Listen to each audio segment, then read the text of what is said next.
Naam, alhamdulillah wassalatu wassalamu ala rasulillahi sallallahu alaihi wasallam. Twebaza Allah subhanahu wa ta'ala olw'okutuwa obulamu ate n'atuluŋŋamya eri eddiini eno ey'obusiraamu nga ffe mu shariya yaffe ey'obusiraamu tukikakasa nti tetuyina ddiini ndala gy'oyinza kwekwasa nti gy'oliko era ntuufu Allah n'agikkiriza kugyako ki obusiraamu. So n'olwekyo ababeera ku mbeera endala zonna tuba tubakubiriza ne tubannyonnyola ne tubagezaako obbajjukiza okufumiitiriza ennyo basobole okuba nga balaba obuzibu oboolyawo obuli mu ddiini ze balimu, baanukule omulanga gwa Allah subhanahu wa ta'ala. Kubanga Allah atulagira ng'abantu nti ya ayuha nnas ubudu rabbakum alladhi khalaqakum walladhina min qablikum la'allakum tattaqun. Olaba nga we yakozesa nnaasi teyagamba ya ayuha alladhina amanu. So kitegeeza abantu bonna yabakoola. Olaba n'ekyemakka yakozesa nnaasu teyayita balladhina amanu. Saababanja okugenda okukyalira naye ate nga tonnatuukayo kukyalira nnyumba ye ate akulagira okusiramuka okusooka. So n'olwekyo tujjukire ng'ekyo. Twatunuulira luli nti mu kwebalaabala wano ku endi y'omwaka tutunuulira bintu bibiri, obujulizi bwa mirundi ebiri. Mu hadithi esooka y'eri eya igtatimu khamsan qabla khams, era ne bazitubuulira shababaka, obuvubuka bwo, qabla haramika, obukadde bwo, sihatuka, health yo oba omuntu okuba nga toli mulwadde, qabla sakamaka okuba nga oli mulwadde, n'ebirala, obugagga nga tonayavuwala. Byonna ebyo twabitunuulira. Then ne tutunuulira ne hadithi ya ejibwa ku Umar ibn al-Khattab atugamba nti hasibu anfusakum qabla an tuhasabu, nti weebaleemu. Era ne tutunuulira ebintu eby'enjawulo ebisobola okwebalamu bye tutagenda kutunuulira. Twatunuulira ebintu ebikukwatako ng'omuntu, kubanga bisobola osooka kwezimba gwe ng'omuntu n'olyoka ogasa abalala. Ne tutunuulira ebintu bya knowledge, Qur'an ogisoma regularly oba nedda, okiraba. Kati then ne tutambula bwetyo okutuusa twatuuka ku kyabazadde. Era omuzadde wano ne tubuuzibwa abaffe, omuzadde oyo empangala gy'owangaala nabo, obeerako nabo n'onyumyamu nabo. Kati ekigambo ky'okunyumyamu abantu tulina engeri gye tukizannyisa, naye okunyumya okwo naddala ng'onyumya n'omuzadde, naddala bano abakadde baffe abakuliridde myaka 7 mu meka, mu nsi aba takyalina kyanoonyaamu, era ekintu ekimuwa emirembe kwe kubeerako awo n'abaana be ne banyumya. So omuntu bw'oba olina chance ebeerako n'omuzadde we ne munyumya ne mukuba ku lwali, obeera omukoledde ekintu kinene nnyo kubanga yeebeera niidi ye mu kaseera ako.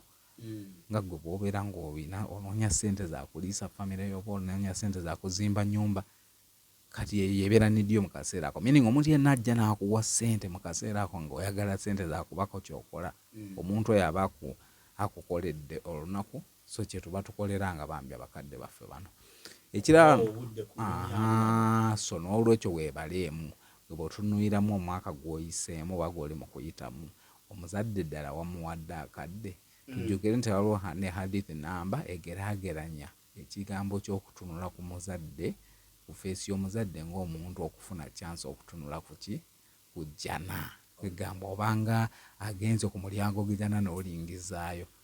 So olaba nga hadithi n'embeera nnyingi nnyo ze batukubiriza ez'okuwangalanga n'abazadde baffe tubazzeemu amaanyi. Ekirala wano kye bakubuuza weebuuzeemu, oyinayo obutakkaanya bwonna bw'ofunye n'omuzadde? So weebuuza mu mwaka guno, era bwavaawo mwabuggyawo oba bukyaliwo? So bwe buba bukyaliwo okyalinayo akadde akagenda ne kabuggyawo, kubanga omuzadde ffe mu busiraamu ayina pawa ya waggulu nnyo, era tosobola kukireiminga mbu owamunyiigidde musimanyi ayina kye yakoze. Ekikulaga nti shariya etwala wala nnyo ekintu ky'obuzadde. Omuzadde bw'atta omwana we, ndoza nakikubuulirako wano, omuzadde bw'atta omwana we tebamutta bino ebya kiswaso, bakebera bukebezi wali mwana we. Okay. anti asse mwana we ate kati gwe olina ky'osobola omwogerako oli asse mwana we oba oyagala naawe kubako kyogera gwirinda ate owuwo awo olwonaafuna obwogereza naye ate omwana watta omuzadde ate oyo ye bamulyawo immediately so oba olabanga n'olwekyo omuzadde aba alina enkizo ya waggulu nnyo. Ekirala abazadde nabo bayinza okukolako ebintu ne bikukosa. Owulidde story nnyingi nnyo, omuwala avudde anagenze Dubai abonyebonya Abarabu bamukoze buli bye baagala bamukamudde yenna asyuse agenda okudda nga maama gwe yaweerezanga ssente yazeeriira talina gafa katolange tekiba kikosa. Kati wano bakubuuza nti omuzadde bw'aba alinayo akantu ke yakukola wamusonyiwa oba okyali awo weesibye ku kantu ako. Kubanga bw'okeesibako era oba okoze disservice tetukukkiriza keesibako kubanga omuzadde ono naye yaliwo mu kaseera nga gwe toyina na busobozi kwerabirira nga era bw'akuleka waawe ennaku bbiri ofa naye n'aguma olumu nga alina nakwewola ssente zikumaintaine nga katosobola kuzimbulukusa kana akantu kakoze eno mu mbeera nga actually ne bwakakukola toyina na kigenda kutuukako nti oba ogenda kufa tokazimbulukusa to the level emunyiigira. So tukubuuza bw'aba alinayo omuzadde akantu ke yakola akatanyuma kati ng'akaalidde ssente z'obadde obonaabonerera mu Buwarabu ddala weekubyemu mu mutima n'ojjukira nti ono omuzadde n'omusonyiwa, ebyo byonna bintu biri awo bya muntu kwebuuza. Then tujjukire nti aya etulagira obutamanyiira muzadde. Aya egamba wala takullahuma uffin. Kakitegeeza toyina kulaga kasayini konna mu maaso g'omuzadde nti oba onyiize oba oyina ekitakusanyusiza.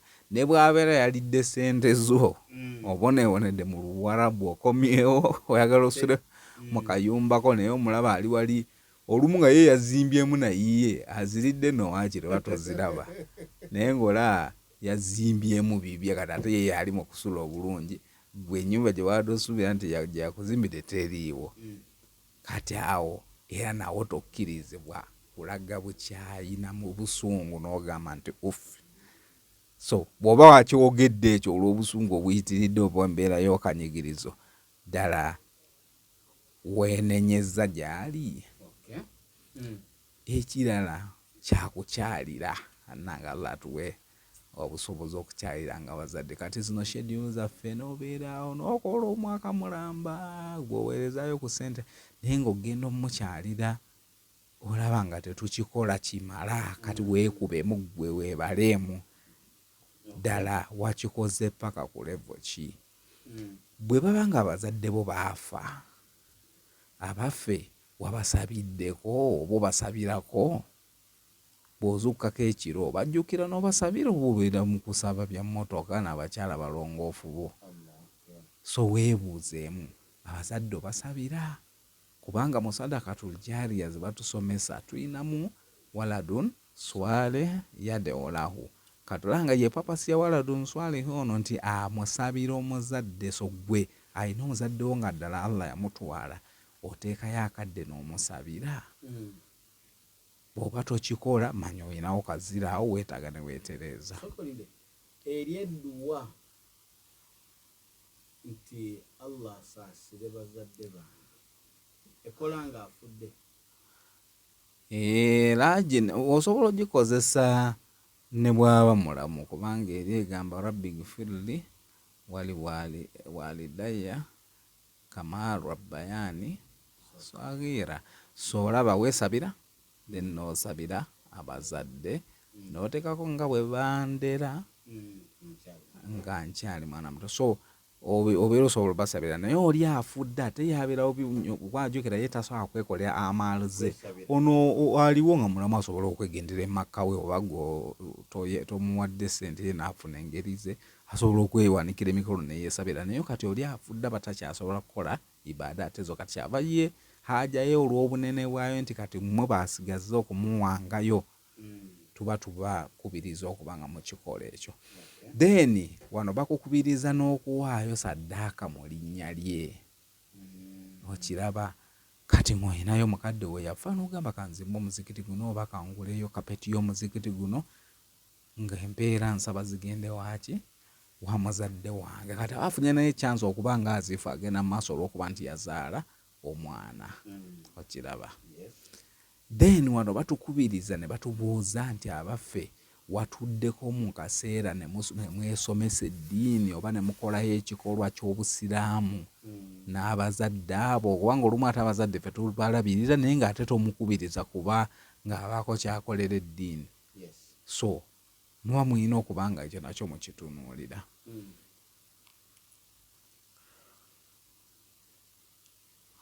Kati ekyo bye by'omuzadde. Ne batuzza ku kya famire. Kati famire wano tutunuulira spouse. Spouse tutegeeza omuntu gwe wangala naye mu bufumbo, either aba mwami oba mukyala, depending on nekyayo. Wano ekisooka kye batubuuza nti buli lunaku obaako n'akaseera akanyumya n'omuntu wo gw'owangaala naye. So kigambo kikulu ekyo. Nga bwe twagamba communication wakati w'abafumbo nkulu nnyo eyamba okuggyawo ebintu ebyalizimbye ne bituuka okutabangula obufumbo. Bwe mubeera nga buli lunaku mubaako akaseera ne zibeera ddakiika 10-15 we mutuulaawo ne mukubamu ku lwayi ne munyumya, obulamu buba bubeerawo. So tukubuuza wano nga weebalamu mu mwaka guno oguyise, ddala buli lunaku mbadde mufunayo akadde oba mumala myezi na myezi? Kubanga olumu ate tuyitiriza Amiri buli ssaawa anoonya ssente, buli ssaawa yanoonya ssente. Ebyo bintu si birungi kuba ssente ezo zinoonya kulabirira bano abantu bawaka. Kati bw'oddukawo ojja kwendinga apo nga ssente ozikoze yes, naye ng'ewaka ogenda okukeberawo nga tewakyali muntu, abantu nga tebakyali interested mu ggwe. So tukubuuza kya kwongerezaganya na muntu wo. Then ne weebuuzaamu bw'oba obalaabalamu embeera gye mulimu n'omukyala wo oba omwami wo yo eri etya? Muli mu mbeera ya mukwano wakati wammwe, muli kumbiranye, mwekyawa, kubanga wabeerawo abalina embiranye naye nga tebanakwekyawa, ng'era babeerawo olumu ne basanyuka olumu ne bayomba. Kati wabeerayo bali nga bo bali wala nnyo, n'obuliri babwawula, omusajja asula walala n'omukyala asula walala, naye nga balaba bayingira mu nnyumba eyo bombi naye nga balinga just ba total strangers. Kati omubeera muli ku eyo level muba bubi nnyo nga mwetaaga okukola ki? Okwetereeza. So ebyo ebintu bye mwebalamu gwe bw'otunuulira relationship yo n'omukyala bw'ogiwa maximeka okiraba. Then naawo nekyo ky'okuwangala n'omukyala oba omwami ne tukubuuza mutuddeko mu kaseera ne musoma obusiraamu wamu. Kubanga buli lwe musoma ekintu nga muli wamu kibayambako nti mwenna muba mwejjukanya. Kati omwe mwaddeko mu ddarasa ne babakubiriza okwezuukusa ngako ekiro, kitegeeza omu ku mwazuukuka era kiba kimuyamba n'azuukusa munne olw'okuba mwatudde mu session y'emu nga mukisoma. Otherwise omu bw'agenda ye n'asoma ate n'ajja ne byasomye, ono ayinza n'obiraba ng'alaba azifu si na bituufu. Okiraba. Ayinayo mukwano gwange yalina mukyala we. Mukyala ng'agenda asoma ezo ddarasa za akiida. Bw'akomawo awaka ng'olwo afuuka sheekh kati owakabi ennyo. Alabira ddala ono omusajja talina wadde na akiida ntuufu. Kati ebyo ebintu ebyo nabyo bye biva mu kugenda wekka. Genda n'omwami musome akiida yammwe nga muli babiri muleme kukomawo nga buli omu atanyooma munne. Then wano ne bakubuuza bwe mulaba mu famire yammwe mugezezaako okufuula obusiraamu nti y'enkola ya famire. Tutegeeza ki? Nti famire awaka salaamu etoolebwa, eswala eyimirirawo, adhikaari zikolebwa, kye tuyita okufuula obusiraamu ekintu ekikolebwa awaka. Kubanga wabeerawo awaka ssebo w'ogenda ng'amanyi ogawulira g'abasiraamu naye nga toyinaawo kasayini konna k'olaba nti abantu bano ddala basiraamu. In fact usually olw'okuba vacuum mutebeerawo, olumu osanga ate bali mu kukola byaki byabatali basiraamu ngoba balemeddwa okuimplementinga akantu konna ak'obusiraamu wadde n'omwana we bamuwa ekintu kabarakallahu fikum tekaliiyo. Omuntu ayasimudde wadde ka alhamdulillah tewali ali mu bya excuse me, kwegamba ng'olaba talina ngeri gyaleeseemu. Kati gwe weekube mu ttooki wano ekibuuzo ekikubuuzibwa, gwe bw'olaba obulamu bwono obulamu bwa famire yo olaba muntu obusiraamu buvuddeyo, bwana obuto mu bwambazi hijaabu wadde bwo obusiraamu tebubukwatako naye bwe bumanyira okwambala bwe butyo naye obukula buba bugenda bugenzi maaso as compared ku kutandikira ate omwana olwedde yeyambudde dda ogezaako ate okukola ki okumwambaza. Then ne bakubuuza ekibuuzo ekirala, wabaddewoko okukosaŋŋana wakati wammwe, okukosaŋŋana ne bakwawula nti muyinza okuba nga mwayogedde bwogezi, olina ayogera ekigambo nekikosa munne, oba omuntu n'anyiiza munne, oba omulala n'akubira ddala munne. Munnange amiri abantu bamanyi okukuba abantu baabwe, kikolwa kya bwononefu obusembayo, era bw'oba olaba nga otuuse ku levo yakukuba muntu bwo agenda bugenzi mwawukane buli omu agende mu bibye kubanga mu bibeera biganye kya wansi nnyo. Obanga akuba oba ente eyo oba embuzi, embuzi tuzikuba lwakuba tetuzisuubira mu kurizoninga, naye omuntu munno gwe wajja ewaabwe eyo nga mwenna musanyuse ate ng'olwogamba omukuba, awo gwe bulanga kyekiddako osula mu busuuzi tawolo omuntu n'omuta ne yeegendera ewaabwe mu mirembe. Then wano ne baleetawo ekirala, waliwo wano bakiyise silent grudge. Kati wabeerawo olumu mu bufumbo ng'abantu tebayombye naye nga balina engeri gye beesirikidde mu nnyumba nga buli omu talaga kwogera na munne, okiraba, era ne bazibya olunaku nga buli omu ayita buyisi ku munne. Kati naye nga tewali amanyi kigenda mu maaso, oli tamanyi lwaki ono azimbye ate naye n'asalawo azimbe olw'okuba oli azimbye. Kati ne babeeraawo nga kati ekyo tuyise silent grudge. Abaffe bwe mwetunuliramu weeri awaka oba. Then ekirala kye batuleetera wano, abaffe mukosaŋŋana, tewali ayinza kwepanka nti takosangako ku munne mu maka, naye musonyiwagana kubanga wabeerawo abeesiba ku kantu ka mu 2010 naye munne buli ssaawa akamujjukiza. Ojjukira luli bwe wakola mu 2010 kati ate obwo omusajja teyeenenya n'agula ebintu ne bamutanza, naye buli ssaawa agenda okukola ekisango kikomeo, ekisango tekiggwa. Kati abo bakubuuza wano nti abaffe muyinayo obusangosango obwo era mwesonyiye, kubanga buli lwe muteesonyiwa ne mubivaako muba muyina akantu potential akasobola okubajja ku mulamwa. Then wano ne bakubuuza muyinayo ku kadde ak'okusanyuka ke mubaddeko awamu ne mugendako beeyo ku City Falls nawe kugamba muwangalako mu mbeera nga ddala ya ssanyu, ne mulema kubeera awo nga just buli ssaawa muli waka, kubanga olumu okutambulako ezo rihera zizza obujja obulamu. Kati bakubuuza oba wakikozeeko ne omukyala wo oba omwami. Then bw'otunuulira embeera zammwe mu imaani, mulaba imaani yammwe ekula olw'okuwangaalira awamu oba esereba, kubanga osobola okusanga omukyala nga bambi adde alina ku levo yakwambala oba jalabibu ganga obusiraamu abutaddemu amaanyi, anajja afumbirwa amiri. Ebintu bigenda bikendera bukendeezi, jalabibu ng'ezooka ebuukako agenda akendera, ogenda okulaba nga atanzise kusiba buno obukaaya gy'asobola okuzingira ku mutwe nga ebintu byonoonese.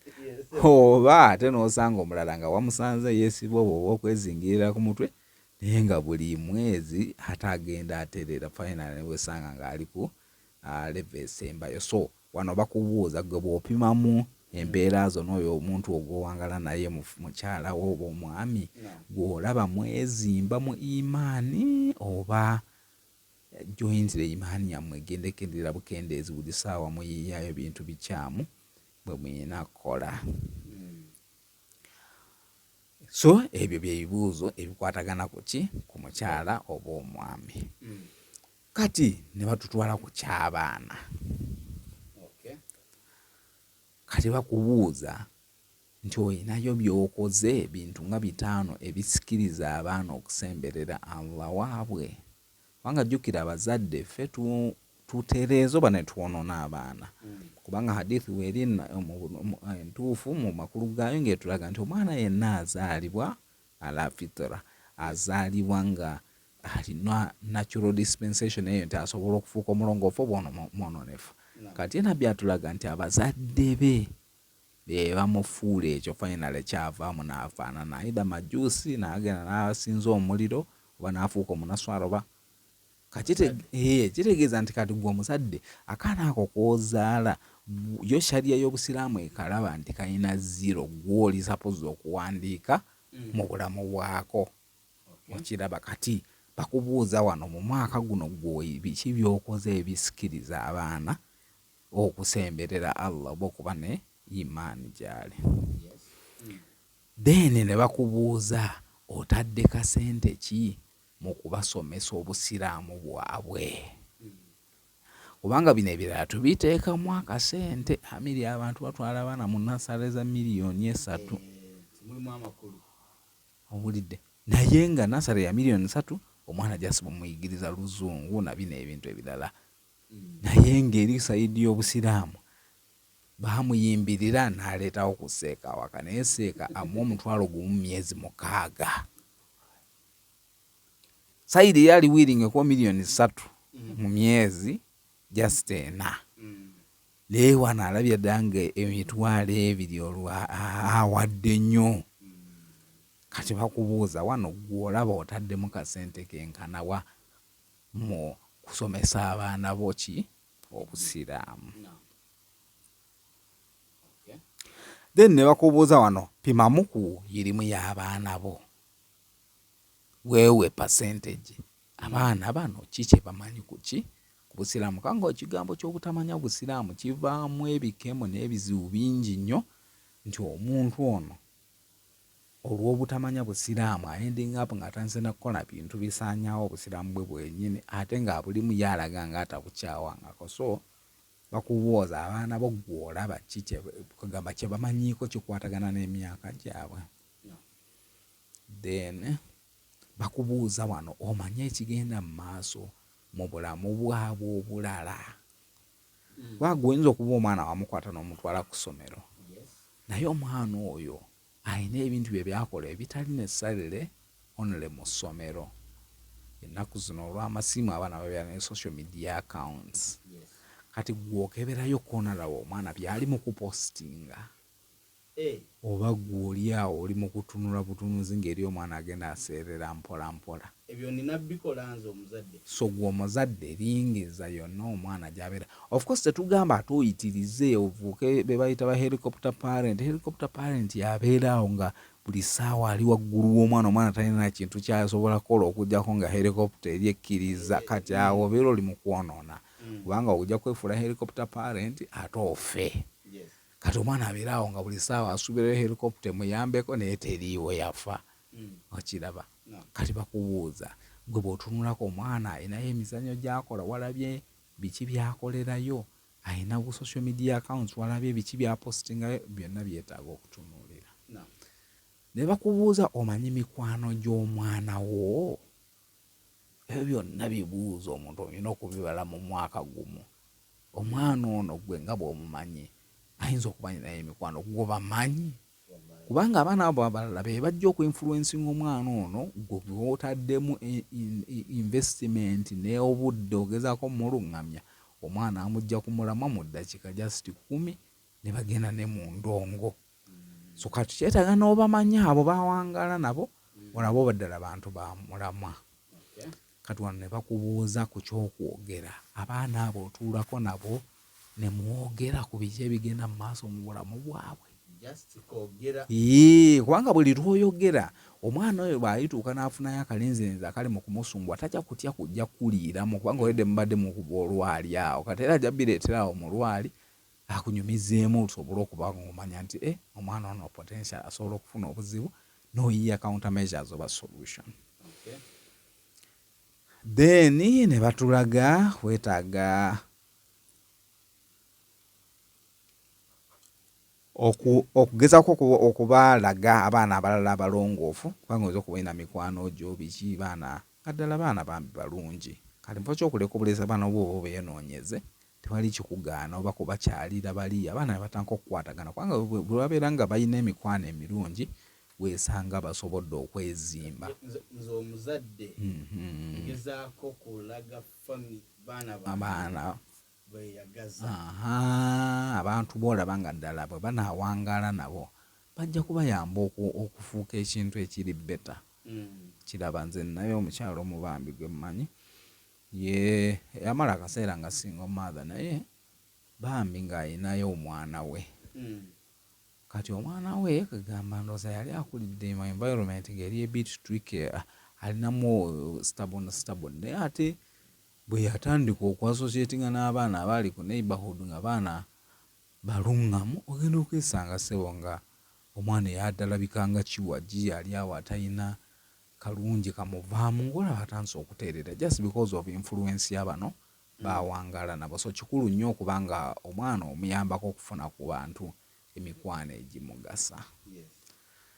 Then ekirala singa tukosa abaana bano ne tubatuusaako obuvuna either physically omukubye mu nsonga etaliiyo oba emotional olumu omuntu osobola okwogera ekintu nga ddala kikakkanya omwana oba n'omulangira nga bw'ali omunene nnyo ate nga mmere gwenyini wagimuwa oba kati gamba ebintu ebyo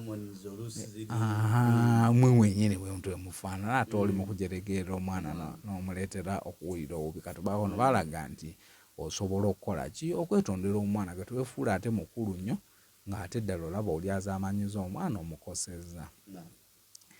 Ekirala kye bakubuuza wano abaffe gwe olaba oyina ekifaananyi ky'obusiraamu ekirungi ky'olaga abaana bano kubanga babeerawo abazadde nga ye yennyini kikemo eri abaana ng'enneeyisaaye abaana tebawana maanyi kuteeka budde ku busiraamu. Kati wano tukubuuza gwe bwe weebalamu abaana bakukoppako ekifaananyi ky'obusiraamu ekituufu oba gwe naawe olwedde olabira ddala oyongera kubaziika buziisi enkolayo terina kakwatira busiraamu kigambo. Bakubuuza wano abaffe omwana oyo gw'omanyi byalaba ku TV ekyo twakirabe wali ne twogerera social media naye jjukira wawo ne TV era gwe bw'oba waseesingamu shows ze basinga okwagala gw'olaba ze baali badde baagala. Ebyo byonna olina okubyepimako.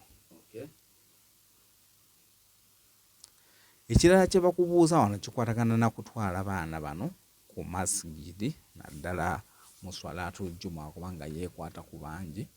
Bakubuuza oba wakoze ekintu kyo kubanga buli baana lw'obatwalayo bafuna attachment eyo ku muzikiti ne bongera okwetereeza.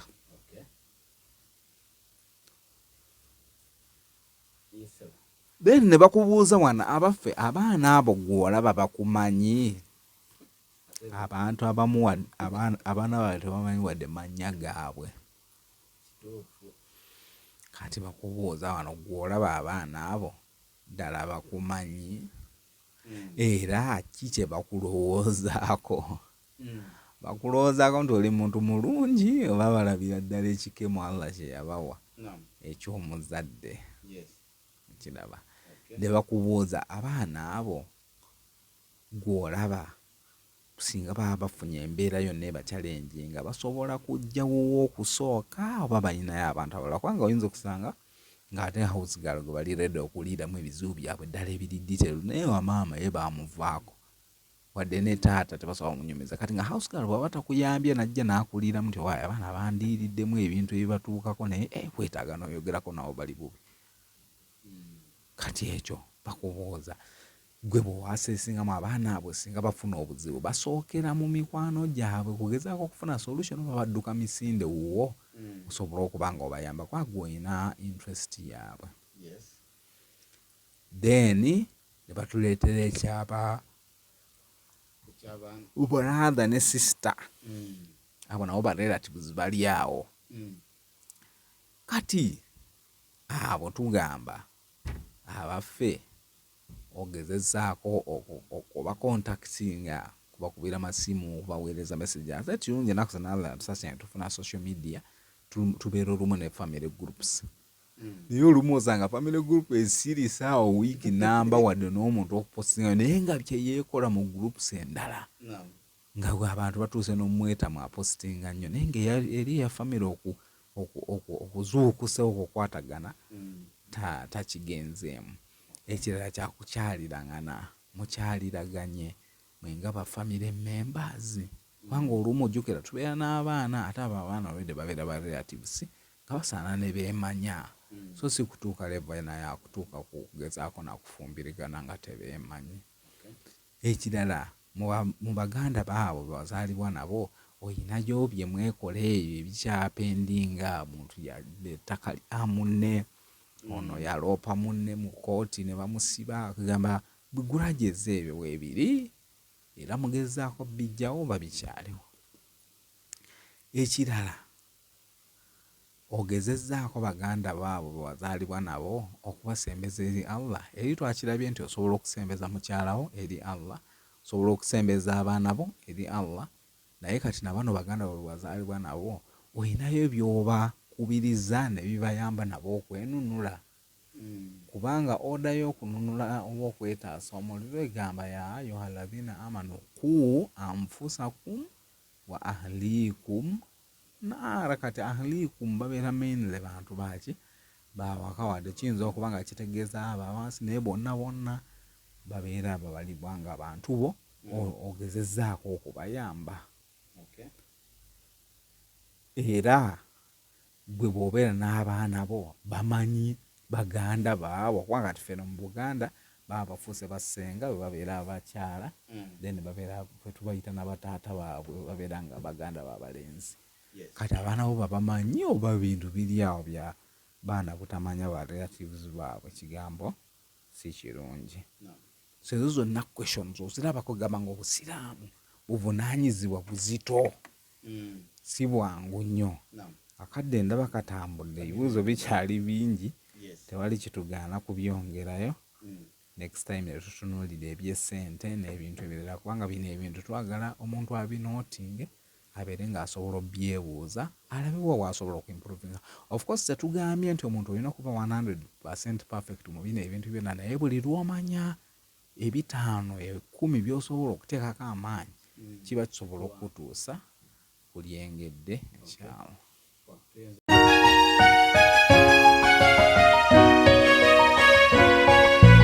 Qibla Islamic Media. Qibla Islamic Media.